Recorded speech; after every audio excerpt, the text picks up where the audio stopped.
Korean Mafia boss froze at anniversary dinner with his wife. His black ex-girlfriend walked in with Triplet Girls Part 2. 5 years had passed since Kang Min-ho disappeared from Seoul without a trace. 5 years since he'd traded power for anonymity, fear for love, empire for family. Vancouver's coastline stretched before him, the morning mist settling over the water like a silk shroud. From the balcony of their beachfront home, Min-ho watched as 3 10-year-old girls raced along the shore, their identical faces alight with the careless joy of childhood. They wore matching yellow raincoats against the autumn chill, but each had personalized her outfit in ways that revealed their distinct personalities. Mina with a book tucked under her arm, Jia with her ever-present camera hanging from her neck, Sora with mud-splattered boots from her latest adventure. The transformation still amazed him sometimes. How Kang Min-ho, the Shadow King of Seoul's underworld, had become Michael Kim, successful investment consultant with a quiet life and a family he adored. The new name felt natural now, the old identity fading like a half-remembered nightmare. "They're growing too fast," Zara said, joining him on the balcony. She handed him a steaming cup of coffee, their fingers brushing in the familiar ritual they developed over years of cautious reconciliation. "I know." His voice carried the weight of both gratitude and regret. Gratitude for these years he might never have known, regret for the ones he'd missed before. Zara leaned against him, her head resting on his shoulder as they watched their daughters. The morning light caught the simple platinum band on her finger, a reminder of the small ceremony they'd held 2 years ago on this very beach, the girls serving as flower girls and witnesses as their parents finally formalized the bond that had survived betrayal, separation, and reinvention. The journey hadn't been easy. After fleeing Seoul, they'd spent the first year moving between safe houses, never staying in one place long enough to leave traces. Vancouver had been their final destination. Far enough from Korea to be safe, cosmopolitan enough for a mixed-race family to blend in without questions, stable enough to give the girls the normal childhood they deserved. Their relationship had evolved slowly, painfully at times. Trust rebuilt brick by brick, forgiveness offered in small increments as Zara watched Min-ho become the father he'd promised to be. The separate bedrooms of the first year had eventually given way to a tentative reunion, to rediscovered passion tempered by hard-earned wisdom, to the marriage ceremony witnessed only by their daughters and the Pacific Ocean. Mina's science project won first place, Zara murmured against his shoulder. The teacher wants her to present it at the district competition next month. Pride swelled in Min-ho's chest. Of course she did. She spent 3 weeks perfecting that solar power demonstration. And Jia's photography was selected for the school art exhibition. Even the principal commented on her remarkable eye for composition. She sees the world differently, Min-ho agreed, watching as Jia crouched at the shoreline. Her camera focused on something most would overlook, perhaps the way light fractured through a piece of sea glass, or how tiny crabs scuttled between rocks. "It's a gift." Sora's teacher called again yesterday, Zara added, her tone shifting to concern. "Another playground incident." Min-ho sighed. Of the 3, Sora had always been the most challenging. Fearless to the point of recklessness, fiercely protective of her sisters, quick to confront any perceived injustice with a directness that often landed her in trouble. What happened this time? An older boy was teasing Jia about her accent. Sora decided the appropriate response was to push him into a mud puddle. The girls had grown up speaking both English and Korean. Min-ho's insistence, his small way of honoring the heritage they'd left behind. But Jia's slight accent had sometimes made her a target for classroom cruelty, and Sora had appointed herself protector of her more sensitive sister. "She gets that from me," Min-ho admitted, the warrior instincts he'd hoped wouldn't manifest in his children already showing in his fearless middle daughter. The instinct to protect what's hers, to meet threats with immediate force. "Yes, well, your former approach to conflict resolution isn't exactly appropriate for the 5th grade," Zara replied dryly, though there was no real reproach in her voice. They both understood that their daughters carried parts of them. Both the parts they celebrated and the parts they wished might have remained dormant. The peaceful morning shattered as Mina came racing up the beach path, panic etched across her face. "Dad, Mom, someone's taking pictures of us from the road." Minho's body tensed, 5 years of careful vigilance crystallizing into action.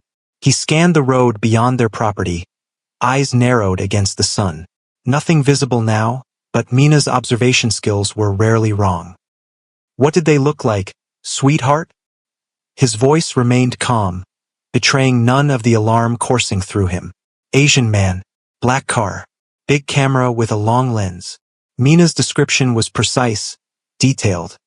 Another trait she'd inherited from him. He drove away when I pointed at him. Zara was already moving, calling the other girls back to the house with a sharpness that broke no argument. Within minutes, they were inside, doors locked, the emergency protocol they'd practiced but never implemented now in full effect. It could be nothing, Zara said quietly as the girls settled in the living room with books and art supplies, trained to stay occupied during what they'd been told were safety drills.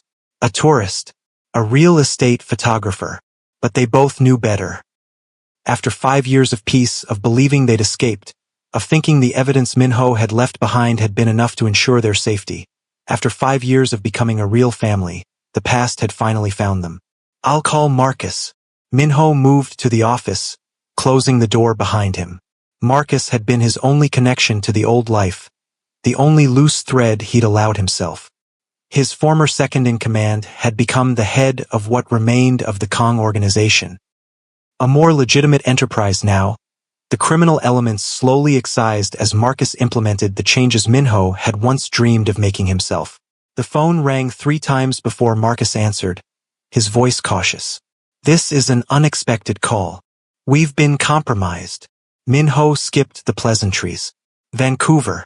Someone photographing the girls. Silence stretched between them, heavy with implication. Judge Chun died last year, Marcus finally said. Heart attack during a sentencing. His son has taken his place on the bench. Su Jin. Remarried. American tech executive. Living in California. She seems happy. There was a strange comfort in that knowledge, that the woman he'd abandoned had found her own path forward, had perhaps found the genuine connection their strategic marriage had always lacked. Then who? Minho pressed, the cold weight in his stomach not easing despite the apparent lack of threat from his former wife and in-laws. There have been rumors, Marcus admitted reluctantly. Your father is dying. Cancer. Stage 4. The doctors gave him 6 months at most. He's been asking questions, looking for you. For his grandchildren. Minho's father. The original architect of the Kong Empire.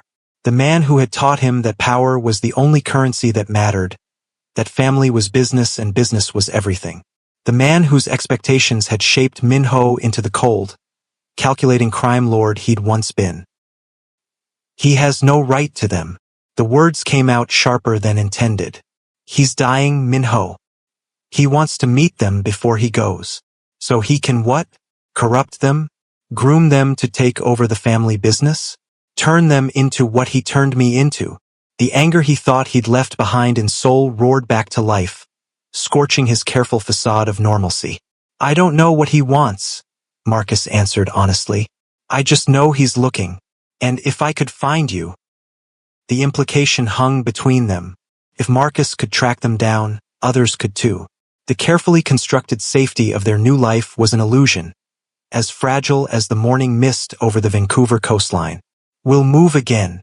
The decision formed instantly, the survival instincts of his former life resurfacing. New identities, new location. Running won't solve this, Minho.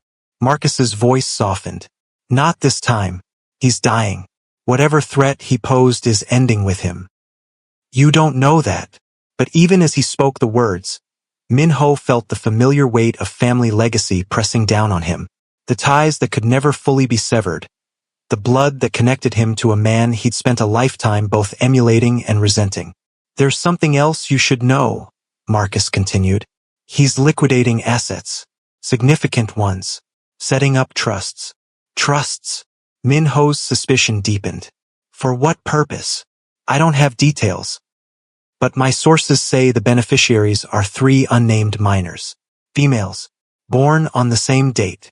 The implications were clear. His father wasn't just looking for a deathbed reconciliation. He was making financial arrangements for granddaughters he'd never met. Preparations that would outlive him, that would forge connections between his world and theirs long after he was gone. "I want those trusts dissolved," Min-ho ordered, his voice slipping into the commanding tone he'd abandoned 5 years ago. "Whatever he's planning, I want it stopped." "It may not be that simple," Marcus cautioned. "Some of the arrangements are already finalized. Legal, legitimate. Breaking them would require your direct involvement, your legal identity as Kang Min-ho, not Michael Kim." The trap was elegant in its simplicity. To protect his daughters from his father's posthumous influence, Min-ho would have to reclaim the very identity he'd abandoned to keep them safe. "Talk to Zara," Marcus suggested when Min-ho remained silent. "Make the decision together. But know this, your father has resources I can't track, connections even I don't know about. If he's found you once, he'll find you again. Maybe it's time to face him. On your terms." After the call ended, Min-ho stood at the window of his office, watching his daughters through the glass as they drew pictures at the dining table, unaware that their peaceful world was once again under threat. Zara moved between them, her smile forced but her hands steady as she helped Jia with her latest art project. This was what he'd sacrificed everything for. This was what he would protect at any cost. This was the legacy that mattered. Not empire, not power, not the Kang family name, but 3 little girls who carried his blood without the burden of his sins. When he emerged from the office, Zara met his eyes across the room, reading the truth there without words. She sent the girls upstairs with quiet instructions to pack overnight bags, just in case, before joining him in the kitchen, out of earshot. "How bad?" she asked simply. "My father." The words tasted strange on his tongue. He rarely spoke of the man who had shaped him, who had taught him that vulnerability was weakness and mercy was foolishness. "He's dying. Cancer. He's looking for us. For them." Understanding dawned in Zara's eyes, followed quickly by fierce protection. "We'll leave tonight. I still have contacts in Boston. We can. He'll find us again." Min-ho's interruption was gentle but firm. "If he found us here, he'll find us anywhere. And there's more. He's setting up trusts for the girls. Financial arrangements that would connect them to him, to the Kang money, long after he's gone. Without our permission? Without our knowledge?" Outrage colored her voice. "He has no right. Rights have never mattered much to my father," Min-ho replied grimly. "Only power. Only control. Only legacy." Zara paced the kitchen, her physician's mind analyzing the problem from all angles, searching for the cleanest solution, the approach with the least potential for damage. "What does Marcus suggest?" "That I meet with him, hear what he wants, set boundaries. And you believe those boundaries would be respected?" Skepticism dripped from every word. "By a man who spent his life believing rules apply to everyone but him? No." The honesty came easily now, after years of building a marriage on truth rather than convenience. "But I believe he's dying. And I believe that changes the calculation. Whatever game he's playing, it has a definite endpoint now." Zara stopped pacing, her eyes finding his across the kitchen. "You're considering it. Meeting him. I'm considering ending this. Once and for all. So we don't spend the next decade looking over our shoulders, wondering when the past will catch up to us again. And the girls? What about them? They stay completely out of it until we know what he wants, what he's offering, what threat he might still pose." Min-ho's resolve hardened with each word. "I meet him alone first. I make it clear that the girls are off limits, that they will never be part of the family business, that they will never know the world I came from. And if he doesn't accept that?" Zara's question cut to the heart of the matter. "Then we disappear again." His resolve hardened. "But this time we make sure there's nothing left to find. No connections, no loose threads, no way back." The weight of the decision settled between them, another crossroads in a journey that had begun with a chance meeting in a Boston coffee shop so many years ago. "The girls should have a say," Zara said finally. "They're old enough now. They deserve to know what we're deciding about their lives." Min-ho hesitated, the instinct to protect warring with the promise he'd made when they'd fled Seoul, that their new family would be built on truth, not secrets. that his daughters would not inherit the burden of lies that had defined his own childhood. You're right. The admission came easier than it once would have. We'll tell them together. That evening, after dinner, they gathered in the living room. The girls curious, slightly nervous, sensing the undercurrent of tension beneath their parents' calm exteriors. Minho looked at these three faces that combined his features with Zara's. These three miracles he might never have known if fate hadn't intervened that night in the Sapphire Palace. We need to talk to you about something important, he began carefully. About our family history. About who we were before we came to Vancouver. Mina, ever the observant one, straightened. Is this about the man taking pictures? Are we in danger? Not danger, Zara assured them quickly. But it's time you knew more about your father's family. About why we left Korea. Over the next hour, Minho and Zara told a carefully edited version of their history. About a powerful Korean family that didn't approve of their relationship. About a father who had wanted Minho to take over the family business. About their decision to leave everything behind to be together. They explained how they had changed their names, how they had built a new life, how they had chosen freedom over fortune. Your grandfather is very sick, Minho explained gently. He's looking for us because he wants to meet you before he dies. The girls processed this information with varying reactions. Mina thoughtful, Ja tearful, Sora suspicious. Is he a bad man? Sora asked directly, her protectiveness extending beyond her sisters to encompass her parents as well. Minho hesitated, unwilling to lie but unable to explain the complicated truth of who Kang Sung-min truly was. A man who had built an empire through violence and fear, who had taught his son that compassion was weakness, who had valued legacy above love. He made choices I didn't agree with, he said finally. That's why I left. That's why we built a different life here. But he's still family, Jia said softly, her artist's heart always searching for connection, for meaning, for the threads that bound people together across time and space. Yes, Minho acknowledged. He is still family. Do we have to meet him? Mina asked, practical as always, weighing options and consequences. That's what we wanted to discuss with you, Zara explained. Your father is going to meet with him first, alone. After that, we'll decide together what happens next. The democratic approach was new to Minho, so different from the authoritarian structure of his childhood home where decisions were handed down like royal decrees, where questions were met with silence or worse. But this was the family they had built. One where even the youngest members had voices, where choices were explained, where truth was valued above convenience. What if he tries to take us away? Sora's question cut to the heart of Minho's own fears, the nightmare that had haunted him for 5 years. No one is taking you anywhere, he promised, his voice carrying the absolute certainty that had once made hardened criminals tremble. You are ours. You will always be ours. Nothing and no one will ever change that. The girls seemed satisfied with this declaration, their young minds unable to fully grasp the complexities of the situation, but comforted by the unwavering resolve in their father's voice. That night, after the girls had gone to bed, Minho and Zara sat on the balcony overlooking the ocean, the vastness of the water matching the weight of the decision they'd made. Are you sure about this? Zara asked, her hand finding his in the darkness. Seeing him again, after everything?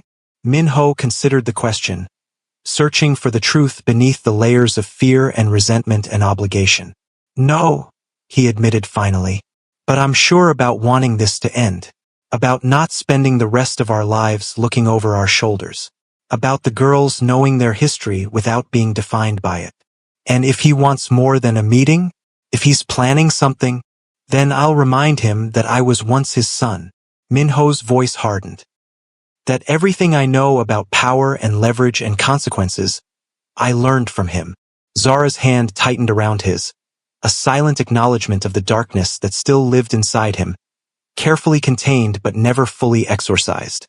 The capacity for violence, for ruthlessness, for absolute protection of what was his. Just promise me one thing, she said quietly. Promise me you'll come back to us as Michael, not as Kang Minho. The distinction mattered. Between the man he had been and the man he had become. Between the crime lord who ruled through fear and the father who governed through love. Between the son who had inherited an empire built on blood and the parent determined to give his children a legacy of something better. I promise. The words were a vow, sealed with the truth of 5 years of rebuilding, of redemption, of choosing a different path with every decision, every day. 3 days later, Minho stood in the lobby of the Fairmont Pacific Rim, his body tensed with the hyper-awareness that had once kept him alive in a world of enemies. The luxury hotel had been chosen for its anonymity, neutral ground where two powerful men could meet without drawing attention.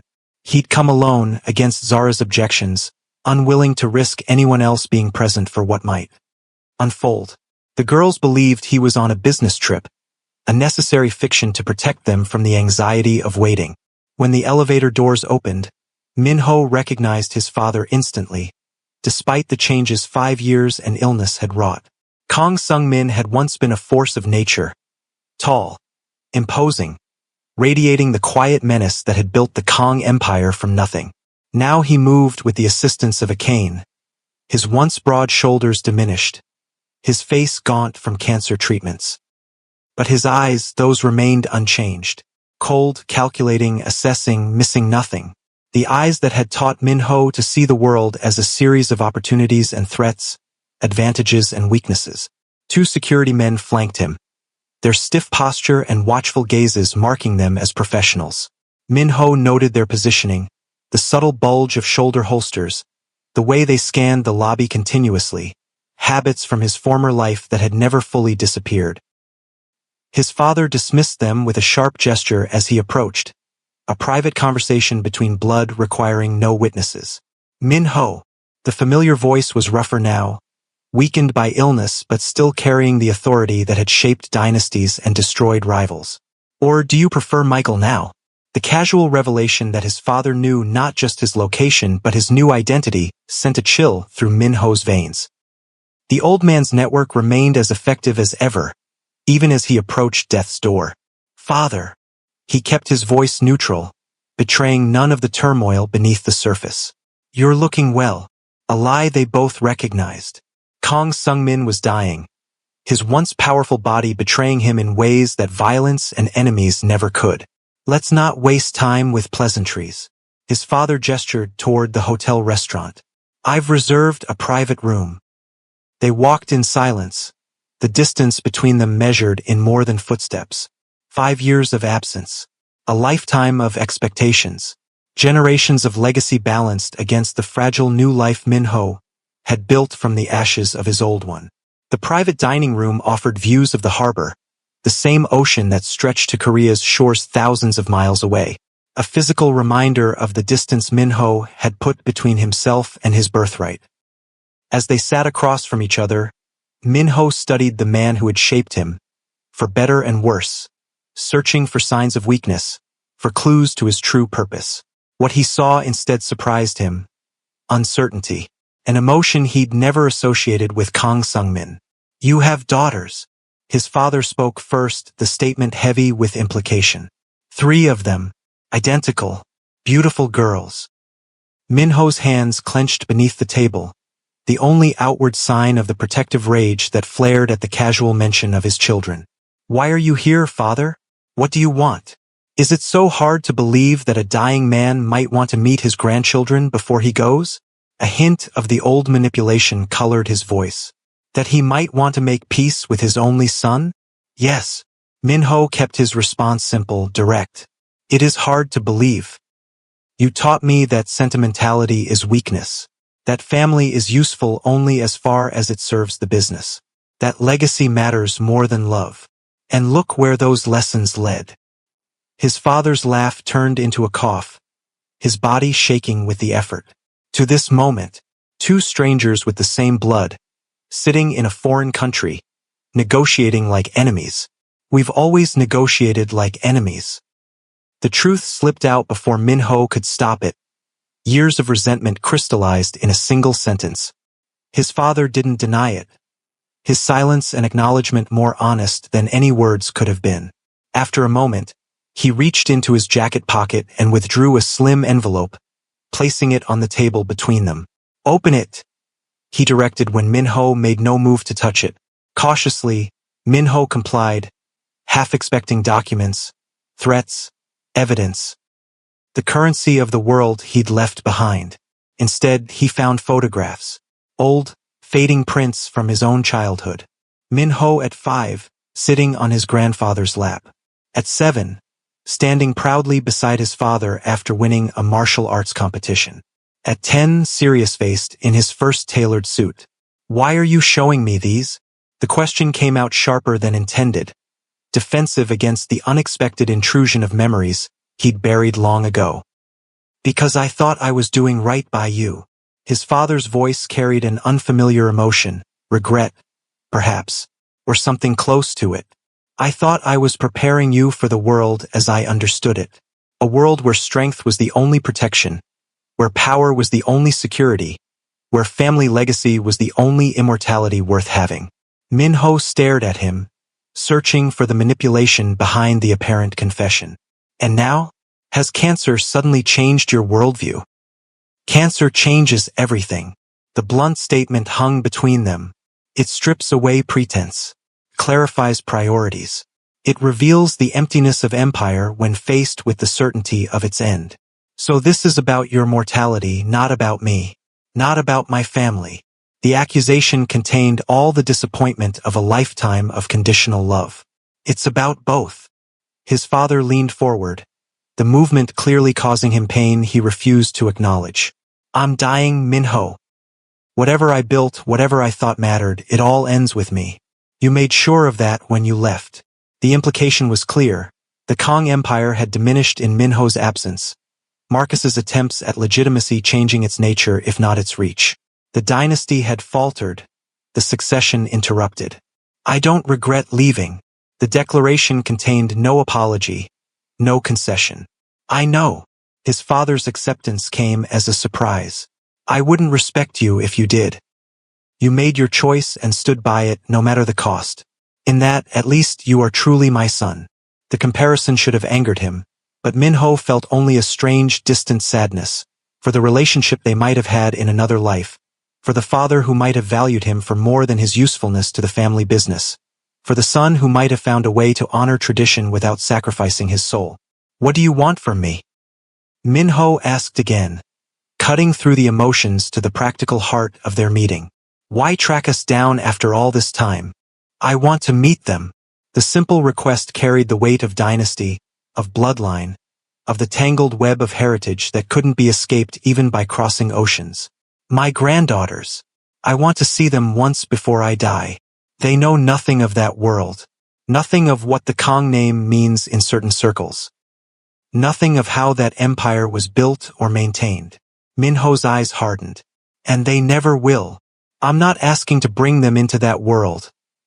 His father countered, an edge of impatience breaking through his careful control.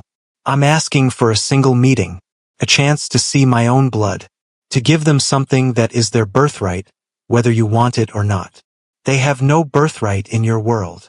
Minho's rejection was absolute. They will never be part of what you built. They will never know the things I had to do, the person I had to become, to be your son and heir. Not the business. His father waved a dismissive hand. That died when you left. What Marcus runs now is a shadow of what we built, legitimate but ordinary. Respectable but unremarkable. The casual dismissal of his former empire should have been shocking, but Minho recognized it as the truth. The Kong organization had been built on his father's ruthlessness and Minho's strategic vision. Without both, it had become just another business, noteworthy only for its history rather than its future. I've established trusts for them, his father continued, confirming Marcus's information. Not connected to the business. Clean money, their education, their futures, their security, all provided for. We don't need your money. Minho's rejection was instinctive. I've built a life for them without the Kong fortune. This isn't about need. It's about what's theirs by right of blood. His father's expression hardened momentarily, a glimpse of the formidable man who had built an empire through sheer force of will. You can reject me, reject the business, reject the name, but their connection to our family exists whether you acknowledge it or not. Financial connections can be severed, Minho countered. Legal arrangements dissolved. At what cost? His father's shrewd gaze missed nothing. Reclaiming your identity as Kang Minho? Stepping back into the very world you fled? Exposing your daughters to exactly what you've been protecting them from. The trap was elegant, precise. Exactly what Minho would have expected from the man who had taught him strategy. To protect his daughters from his father's financial influence, he would have to become Kang Minho again, if only temporarily. To maintain their separation from their grandfather's world, he would have to acknowledge their connection to it. What else? Minho demanded, certain there was more. There was always more with his father. Kang Sung-min reached into his pocket again, this time withdrawing a small wooden box, aged and worn, the lacquer cracked in places. He placed it on the table with a reverence Minho had rarely seen him display. This belonged to your grandmother. Her mother brought it from Korea during the Japanese occupation, hidden in her clothes, the only thing of value she managed to save. Minho knew the story. One of the few pieces of family history that had been shared with him, a tale of resilience and survival that had shaped the Kang family's determination to never again be powerless, to never again lose what was theirs. Inside are 3 jade pendants, his father continued, traditionally passed from grandmother to granddaughter. Your mother wore one on our wedding day. She would have wanted your daughters to have them. The mention of his mother, dead before Minho had reached adulthood, the only softness in his childhood lost too soon, broke through defenses he hadn't realized he still maintained. This is what you came for? To give them jewelry? Disbelief competed with suspicion. To give them history, heritage, a connection to the women who came before them, who survived war and occupation and poverty so that they could exist. His father's voice strengthened with conviction. You can reject me, reject the business, reject everything I built. But don't deny them their history. It belongs to them as much as it belongs to you. Minho stared at the box, understanding its significance beyond the material value of its contents. This wasn't about empire or legacy in the way he'd feared. This was about blood, about lineage, about the stories that connected generations across time and space and circumstance. If I agree to this and I haven't decided that I will, it happens on my terms. Minho's voice hardened into the tone he'd once used to command an empire. One meeting, public place. No security, no entourage, no discussion of the family business. You meet them as their grandfather, nothing more. You tell them nothing of our past and soul, nothing of what you built, nothing of what I left behind. His father considered the conditions, weighing them against his diminishing time. Agreed, he said finally. One meeting, on your terms. And after that, we're done. You never contact us again. You never look for us again. You let us live our lives without the shadow of the Kang name hanging over us. The request seemed to age his father further, the finality of it more devastating than any business setback had ever been. For a moment, Minho glimpsed the lonely old man beneath the fearsome patriarch, dying without legacy, without heir, without the dynasty he had sacrificed everything to build. If that's what you want. The concession came reluctantly, painfully.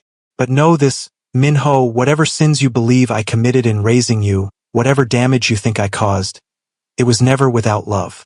A twisted, imperfect love, perhaps, but love nonetheless. The declaration hung between them, impossible to accept fully, impossible to reject completely. The complicated truth of family.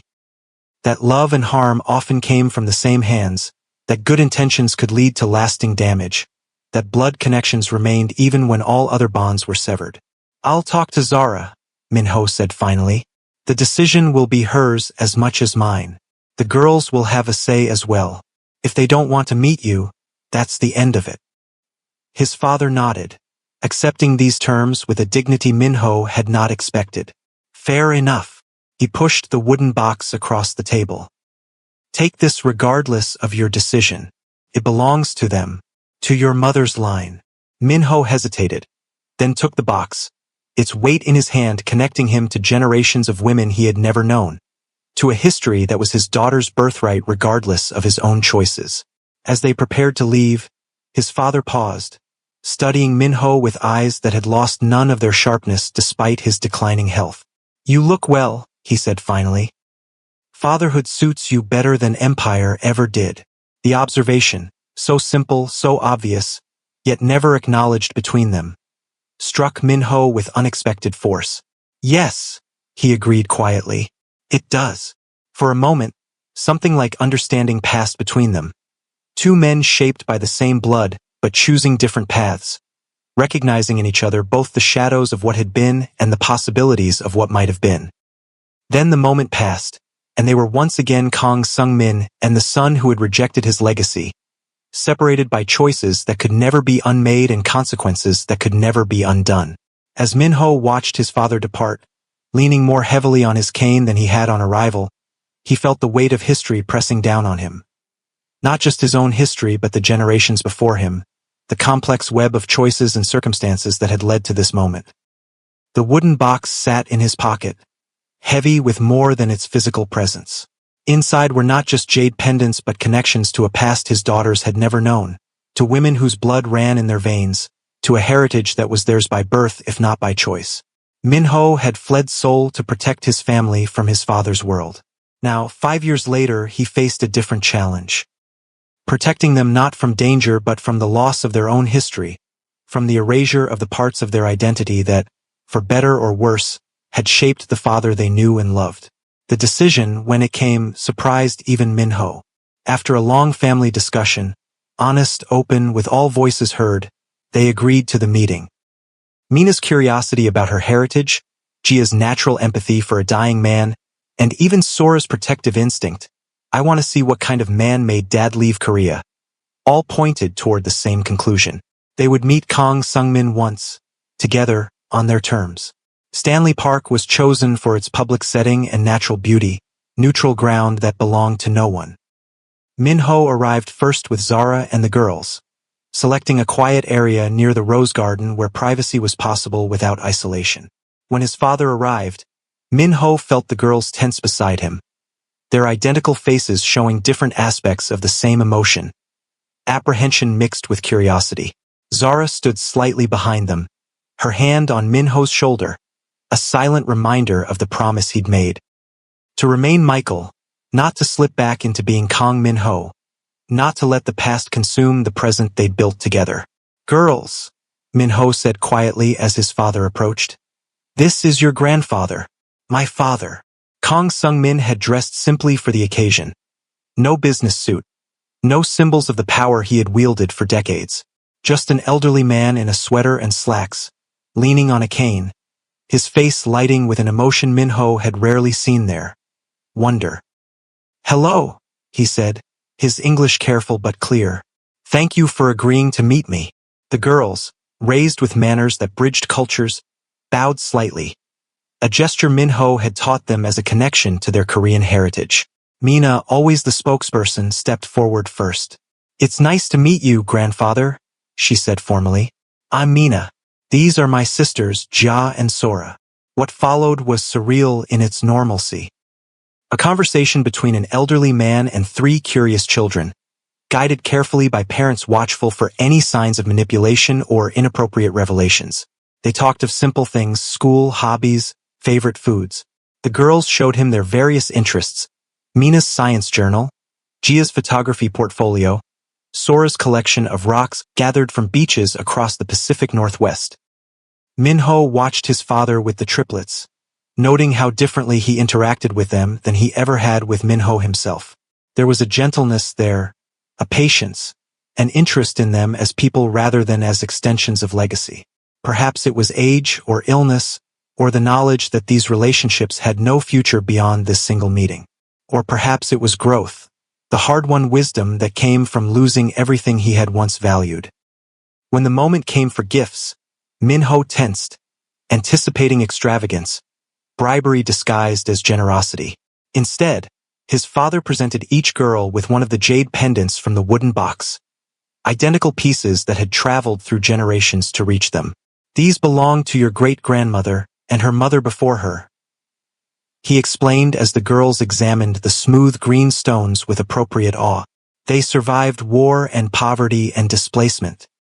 They are symbols of resilience, of survival, of the strength of women in our family. Jia, the most sensitive of the three, looked up at him with eyes that missed nothing. Are you really dying? The bluntness of the question seemed to startle even Kang Sung-min. Yes, he answered after a moment. I am. Are you afraid? She pressed, ignoring Zara's gentle attempt to redirect the conversation. Sometimes, he admitted with an honesty that shocked Min-ho. Not of death itself, but of what I'm leaving behind. Of the mistakes I've made that can never be corrected. Like with Dad. Sora interjected, protective as always. Kang Sung-min met his granddaughter's challenging gaze with respect. Yes, like with your father.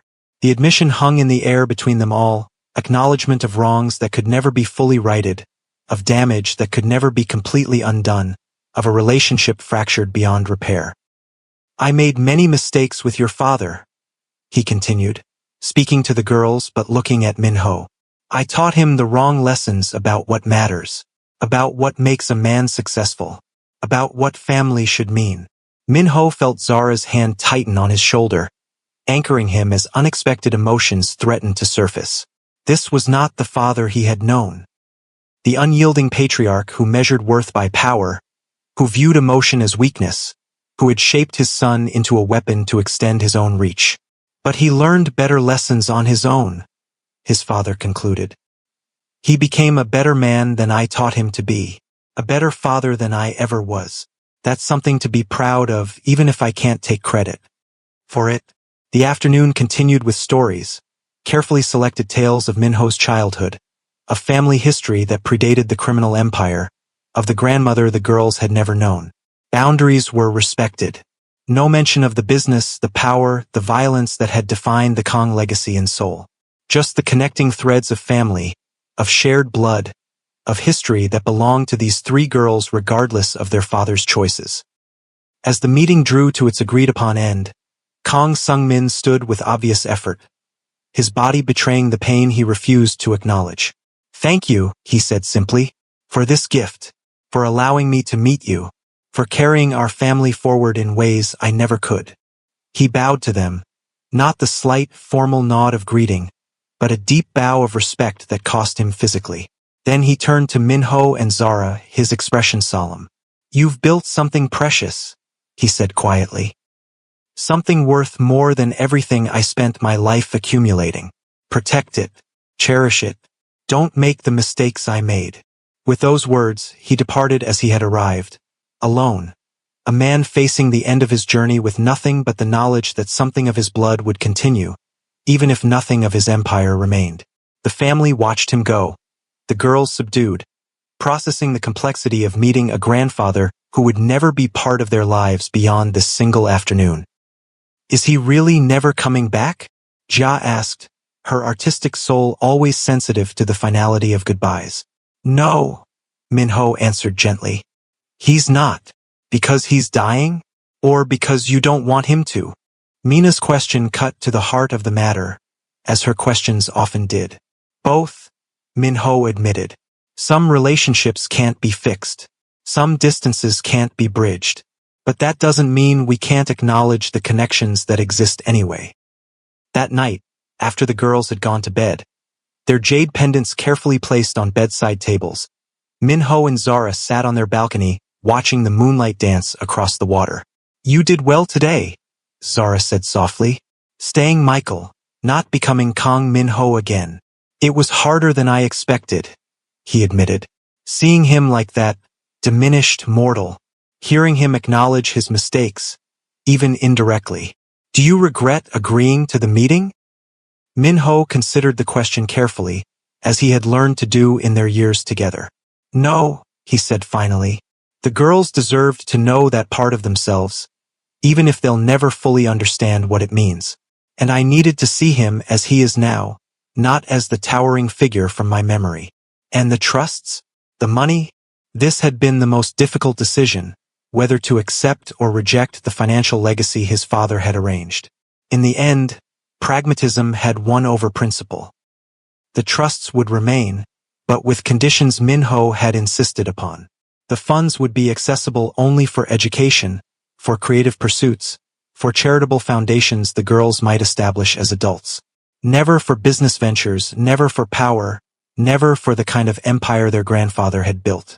They'll decide what to do with that inheritance when they're old enough to understand what it means, Minho answered. Just as they'll decide what parts of their heritage to embrace and what parts to leave behind. Zara's hand found his in the darkness, their fingers intertwining in the familiar pattern of years together. You know what impressed me most today? Watching you with him, seeing how far you've come from the man who left me in Boston. How completely you've chosen a different path than the one he laid out for you. I had something worth changing for, Minho replied, thinking of the 3 sleeping girls upstairs and the woman beside him. Something worth more than empire. As they sat together in comfortable silence, Minho felt the weight of the past lightning. Not gone entirely, never that, but transformed into something he could carry without being crushed by it. The legacy he had rejected and the legacy he had chosen existed side by side now, not in conflict but in conversation, each informing the other. He thought of his father returning to Seoul to face his final days. Alone but for the memory of 3 granddaughters, he would never know beyond this single meeting. He thought of the jade pendants that had traveled through generations to reach his daughters, connecting them to a heritage they would understand more fully as they grew. He thought of the path that had brought him here, from Seoul to Boston to Vancouver, from crime lord to father, from Kang Min-ho to Michael Kim. 5 years ago, he had fled Seoul to protect his family from his father's world. Today, he had allowed that world to touch them briefly on their terms, not as a threat but as a connection, a piece of history they had the right to know. The revelation of his children had once detonated like a bomb in his carefully ordered existence. Now they were the center around which his world revolved, the legacy that mattered more than empire, the future that justified every sacrifice. Whatever came next, however his father's final days played out, whatever choices his daughters made as they grew, whatever challenges awaited their family, Minho knew with absolute certainty that he had found his way home. Not to Seoul, not to the Kang Empire, but to this balcony overlooking the Pacific, to the woman whose hand he held in the darkness, to the 3 sleeping girls who carried his blood without the burden of his sins. Not the legacy his father had intended, perhaps, but the only one worth preserving.